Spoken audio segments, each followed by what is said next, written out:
Mismong mga opisyal ng gobyerno ang nag-inspeksyon sa iba't ibang bayan sa Palawan na dinaraanan umano para makapuslit papuntang Malaysia. Kasunod ito ng dumaraming kaso ng human trafficking, pati ang pagpapauwi ng mga biktima nito mula Myanmar, Cambodia at Malaysia. Exclusive mula Palawan, nagpapatrol Zian Ambrosio. Ito ang pamalakasang sanib-puwersa ng iba't ibang ahensya ng gobyerno mula Interagency Council Against Trafficking, mula DOJ, DFA, DSWD, Department of Migrant Workers, DOTR, Bureau of Immigration, Commission on Filipinos Overseas, Presidential Anti-Organized Crime Commission, National Commission on Indigenous People, NBI, PNP at Philippine Coast Guard. Layo nilang pag-aralan ng mga ruta sa mga manoy backdoor exit sa Palawan papuntang Malaysia. Kasunod ito ng tumaas na bilang ng mga kaso ng human trafficking at mga Pinoy na sinasagip at sumasailalim sa repatriation mula sa Myanmar, Cambodia at Malaysia. Para humalaman natin kung anong tamang solusyon sa mga haharaping problema, alam natin dapat kung ano yung mga ruta. Whole of government approach, kailangan pong alamin at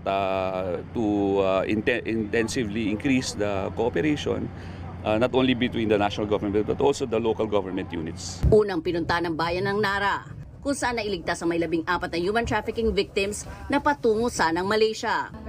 Ayon sa Municipal Social Welfare, ilan sa mga naging target na biktima ay mga katutubo. Paano po ba yung naging recruitment? Paano yung style na ginawa sa kanila? Yung proseso, ma'am? Okay.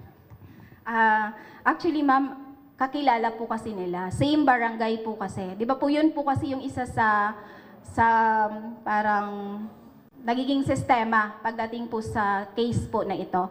Kakilala nila, kabarangay po nila, and then nag-offer po ng malaking sweldo po outside ng Palawan, actually outside Philippines. Nagtungo rin ang mga opisyal sa Brooks Point.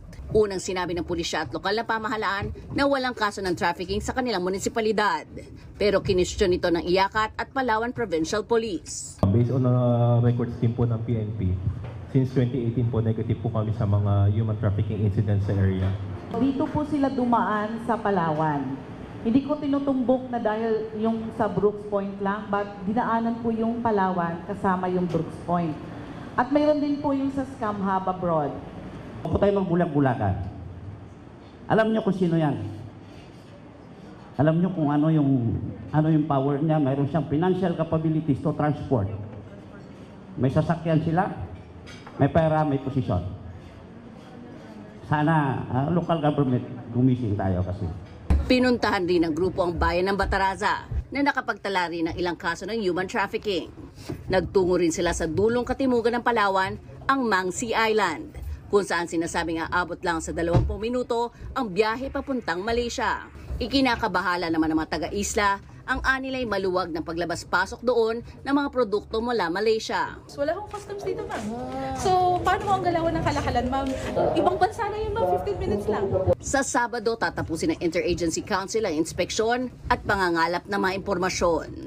Bukas magsasagawa ng analisis ang iba't ibang sangay ng gobyerno na kasama sa Iyakat para matukoy ang mga solusyon kontra human trafficking. Kabilang na nga pag-regulate ng mga border exits kung saan pinag-aaralan ang iligal at ligtas na paraan ng paglabas-pasok mula Palawan hanggang Malaysia.